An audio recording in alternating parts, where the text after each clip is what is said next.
मैंने थोड़ी शुरू करी श्रीमद् भागवतम पढ़नी।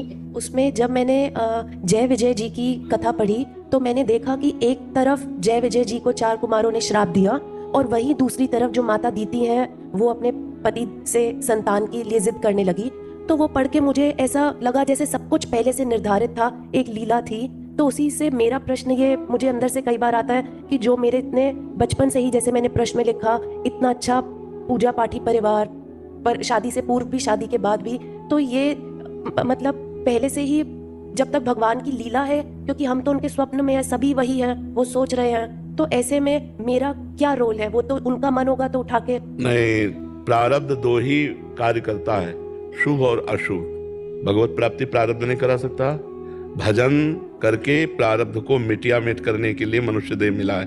ये पशुओं की तरह सुख और दुख केवल भोगने के लिए नहीं मिला है। और रही जय विजय की बात या सनकादि की बात, तो भगवान जब अवतरित होकर लीला करना चाहते हैं तो विपक्ष भी जोरदार चाहिए। मतलब अब जैसे हम कोई अपनी वीरता दिखाना चाहेंगे तो हमारी जोड़ का वीर होना चाहिए ना, तभी तो दिखा सकते हैं। अब भगवान के समान तो सिर्फ भगवान है या भगवान के जन है।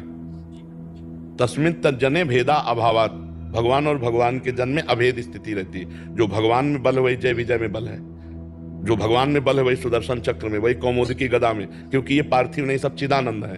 तो भगवान ने एक बार, लक्ष्मी जी भगवान के कोमल कर कमल दाब रही थी, तो देखा कि भगवान की भुजाएं इतनी सुंदर, इनमें बल कहां से हो गए, तो इतनी कोमल है। तो लक्ष्मी जी को देख के मुस्कुरा दिया सर्वांतर्यामी भगवान कि तुम बल देखना चाहते हो। अब हमारी भुजाओं का बल दिखाए कौन? तो हमारे ही पार्षद हैं। अब इनको पहले मृत्यु लोक में भेजें और फिर तुम भी अवतार लो, हम भी अवतार ले, फिर दिखाएं कि हमारे में कितना बल है। तो जय विजय को शाप दिलवा दिया। भला सनक सनंदन सनातन सनत कुमार जैसे ब्रह्मज्ञानी को जय विजय के रोकने पर क्रोध आ जाएगा? और क्यों क्रोध आएगा? वो घंटों खड़े रह सकते हैं। वो तो महापुरुष हैं, क्षमाशील हैं, धैर्यवान हैं, पर मम इच्छा का दीन दयाला।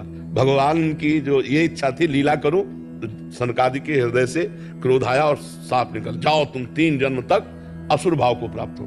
क्योंकि भगवान अवतार लेंगे तो असुर भाव वाला ही भगवान से युद्ध कर सकता है। सतोगुणी तो भगवान के चरणों में गिरेगा ना, विभीषण जी गिरे ना भगवान के चरणों में। लेकिन जय और विजय भगवान के पार्षद हैं। भगवान ने कहा मुझे मृत्युलोक में लीला करने, तुम्हें शत्रुवत भाव रखना है। उनका जो आ गया, मरते समय तक रावण के मुंह से कभी मित्रवत शब्द नहीं निकला।